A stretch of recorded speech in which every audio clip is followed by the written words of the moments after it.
Good morning, Anchor Speech, and welcome to Charting Markets on IG Live. And it's a fairly quiet morning across the board, really.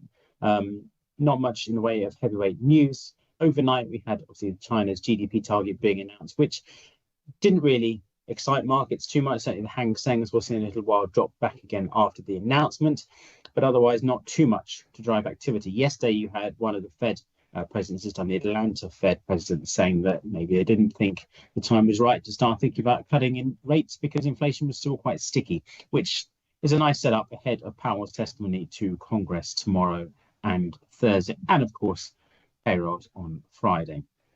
That's something to watch for. So inflation, interest rates, still the main story now that US earnings season is out of the way. Not too much driving markets elsewhere in Europe this morning. Some revisions to PMI data, but apart from that, still a fairly empty calendar predominates for the time being. So let's move straight to indices. Start with the DAX, 17,678. And this is just a smidgen off its record high that we set on Friday. Yet another week, another record high for the German index, which has been rallying steadily since mid-February in the latest leg higher of course, what is the broader rebound from those October lows. Not much in the way of a pullback here for the DAX at any point over the past, 4 months now, pushing 5 months really, since we bottomed out right at the end of October down at 14,500. We had a bit of a drift sideways in the second half of December and into the middle of January. And then as you can see, we hit the 50-day moving average in a classic move. Price found support around 16,420 and then rallied from there. We're now 1,000 points higher than where we were.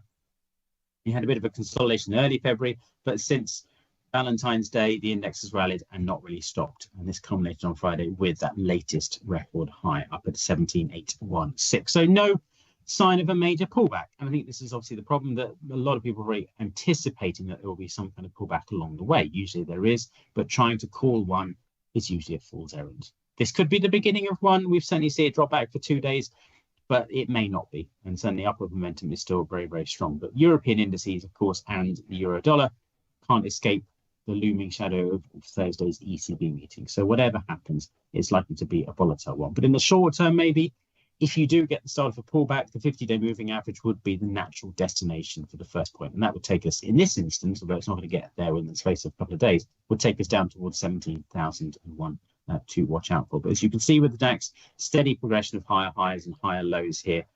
We're firmly in record high territory. Broke out, of course, to new record highs back at the beginning of December. Briefly dropped back below it, and then off we went again. So still very firmly in an uptrend with little sign of any major pullback beginning. And even if one begins, of course, this is an uptrend, so pullbacks are shallow or shallower than the moves higher, which is the dominant move really we've seen since October. Talking of indices that keep going up and up, although this one's slightly muted, the Dow drifting sideways back, edging back below 39,000. So it's marched to 40,000, stalled for the time being. That prize belongs solely to the Nikkei in Japan. But it's holding above short-term trendline support from the January lows. And we'll see whether that can hold as we go into the rest of the week. Of course, it gets busier from here. Monday, Tuesday, a bit of a quiet couple of days, as I say, ahead of Powell's testimony on Wednesday and Thursday, although Wednesday is probably going to be the more interesting one usually. And then Friday with the payroll. So lots to watch out for. Just still holding above this trend line from those January lows. So for the time being, the short-term view remains firmly bullish, even if it has essentially eased off from its record high that it hit not last week, but the week before. So we find ourselves more than a week away from the previous record high. What a shocking turn of events for markets. Not much driving this one in the short term. We'll have to wait and see, really. If it does drop back below trendline support, back below this line and below 38,750, then again, 50-day moving average would be the first destination. And that's not been touched since the beginning of November, which I think underscores how far this market has come and how relentless this rally has been. The 50-day moving average has not been touched since the beginning of November. Below that, maybe we'll get the makings of a bigger pullback. It's important to note, though, even if you remain bullish or you're one of those people that's hoping for a pullback, expecting one to develop at some point, at the moment, if it did drop even back towards the mid-January lows, the 37,000, that would only be a 5% drop. But given how quiet it's been since November, it would feel like an awfully big move, I think. So it's important to look at the prevailing mood of the market. The VIX remains quite low. It has moved up the last couple of days, but it's still relatively low. Fairly low volatility in this particular index, for example. Certainly for the Dow, what we're used to. But then uptrends often are. It's a fact that if you look back at this downward move in July, August and September, and indeed October, they were quite volatile. You saw a fairly reasonable set of declines with daily losses be quite big in some senses. If you sort of dropped 1.5% in a day just before it started to rally. But on the way up, it's been much quieter, which is how markets tend to work. The way up is fairly quiet. The way down is often quite noisy. So if we did have a 5% pullback, that would feel quite dramatic given how quiet things have been since November. Which is a big update. So that's just important, I think, context as we sit here with the index a few hundred points off record highs, but showing as yet no sign of a major pullback developing. The one that is going down, and there are ones that do go down as well as up, is the Hang Seng. This, of course, I've talked about this one before because it's nice to find an index that is at least going down where others continue to go up. And this one's been in a very strong downtrend since January of last year. Since the middle of January this year, of course, it did rally quite a bit from trough to peak, rather. We gained about 14.3%. Quite a decent move, really. But as I say, this is a downtrend, so the rebounds are shorter term and aren't as strong as the next leg lower. So that's the thing to bear in mind with uptrends and downtrends. The prevailing trend tends to see the bigger moves. You do get short-term recoveries or short-term pullbacks in an uptrend, but then once the main trend reassets itself, it tends to see a bigger move lower. So if it then did drop, at least in point terms, maybe not percentages, but if you did in point terms, if we went back to 2,000 points, even down to the low of January, that would be about 2,000 points. That would be 12%, of course, the way percentages work. So not quite as big in percentage terms, but it still feel very big. Anyway, looking at the actual price action itself, of course, we topped out towards the middle of last week, about 16,860 or so. And then with a brief recovery into the end of the week, and then so far, we've seen quite a sharp drop for this index.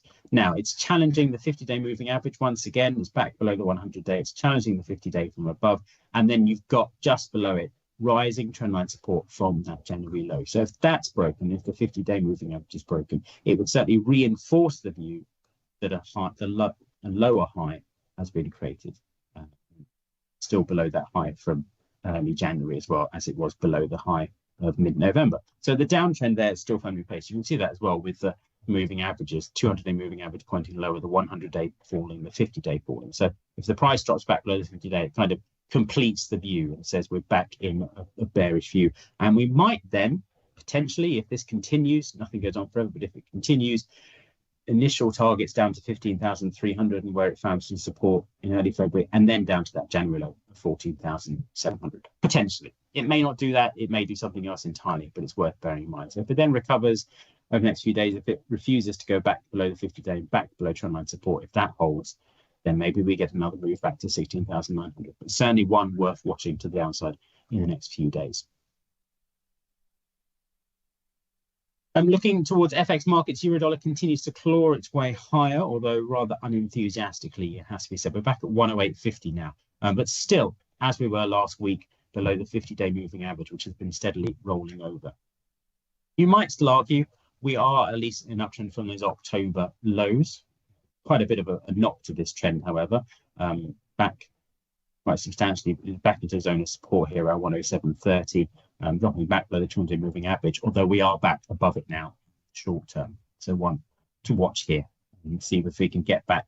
Really, you can see these long wicks here indicate heavy selling. So for the first level to watch, it's going to be, I think, this sort of 108.90 level and above the 50-day moving average. If you can do those two things, you'd certainly be a lot more optimistic that the buyers have reasserted control here. Of course, for Eurodollar, it's a busy week. You've got Powell on Wednesday, and on Thursday you've got the ECB on Thursday, perhaps the other big event of the week, and then those payroll figures on Friday. So lots that could move this currency pair, both the euro side and the dollar side. So do be prepared for that. Turning to the pound, it's not the most exciting, but it has avoided going lower. Really, that's the key thing to bear in mind at the moment. That since the beginning of February, the buyers have stepped in. It defended the area around 125.50, and it has moved higher. It's pushing its way back above the 50-day moving average again, which is flatlining opposed to the euro, which is still declining. So maybe there is a chance that we see a move back towards 128. There is, of course, the budget tomorrow for the UK. It's not usually a big one for markets like the pound against the dollar, and obviously for UK stock indices as well, because most of it's already known, and there's this kind of personal finance stuff doesn't tend to move markets. Of course, we all have memories of Liz Truss's infamous budget, but this one's not likely to be like that, so it's probably not a big mover. So in the short term, 128 and this area remains the target in the upside, which seems to have shaken itself out of the short-term trading range. Otherwise, back down towards 125. 50 and the support area that formed in December and in February for this one. Dollar yen, of course, always on the cards as well, because it's very strong move higher and its reluctance to sort of obey the Bank of Japan, despite signs that Japanese inflation is cooling, hints from the Bank of Japan that maybe policy will be normalized at some point this year after all these years of negative interest rates. But it's back at 150. It's done it in a fairly ordered move, or something that's consolidated the last few days, which has no doubt calmed tensions in Tokyo that we could see a bigger move higher. But this weak yen has been a big driver for Nikkei and its gains, so it's one to watch. In the short term, still firmly in an uptrend. We're still looking at 151.90 and those highs from the middle of November as an initial target to the upside, and see whether we go on from there. But certainly, after bottoming out at the beginning of January, it established a higher low in the beginning of Feb and has moved higher from there. So no sign of a real pullback developing. As you can see, last week on the 29th of Feb, we did have a makings of perhaps a big down day, but that was rescued once again, and the price is moving higher once more. And gold, which is at a record high, and it's not often we've been able to say that over the last few years, but certainly gold, it's been a tough ride, certainly, but as my colleague Tony Sycamore in Australia was saying, you had a coiling of the gold price over the last 2 months or so. But usually when markets do that, they well, not usually, but often they resolve in the direction of the prevailing trend, which for gold was still more or less up from the October lows. And lo and behold, here's where we are. A week ago, we were trading below trendline resistance. We were below the 50-day moving average. And now we are above both of those. We're above the late January high. We're above the early January high. We are back here where we've spiked in early December. So what a difference a week, less than a week, makes for gold. Buyers firmly in charge. Now, this is a classic one. When we talk to clients, we say, often you will just miss moves. It will just suddenly move. And if this is perhaps you saw gold last week and thought it might break higher, but didn't do anything about it, and now you're contemplating it, well, you have to be a bit cautious here, because it could continue to rocket, but having gained so much in a short space of time, maybe it's a case of consolidation now rather than further additional gains. Anything, of course, could happen. So if you are trading it and you're trading it at these elevated levels, you will have to use probably wide stops, I expect, and therefore small position sizes. And then finally, US crude oil, WTI, holding above the 200-day moving average, which is flatlined now since November. Still arguably in an uptrend from those early January, late December lows down towards 67.80 or so. Not showing much willingness to head lower. So we just eked out a higher high last week in this trend above $80, which is interesting because that's where previous attempts to rally were knocked back. So one to keep in mind, if we can close above that, which we haven't yet, if we could close above 80, I think that would send another signal that we've got a bit more upside to come. But certainly the buyers really doing the best to step in here, defending the 200-day moving average as well this morning at 77.83. So that's one thing to watch. Close back below there would begin to put some pressure on it once more. Though, of course, you do have, and I'll just extend this to where we are now, you do have obviously rising trendline support still a bit of a way away down at 74, but nonetheless might come into play if you do have, as happened in late January, that pullback. One to watch there for crude oil. So for the rest of the day, not much in terms of headline economic data. You do have the ISM non-manufacturing PMI this afternoon, so that's potentially one to keep an eye on. But it's Powell's testimony to US lawmakers tomorrow at 3 p.m, which really kicks off the big events of the week. After a slightly miserable day for US indices, yesterday we're expecting the Dow to open around 60 points lower, so a muted open across the board, really, for the Dow and other US markets. But that's it for me. Thank you for joining us. We will see you again tomorrow at 10:30.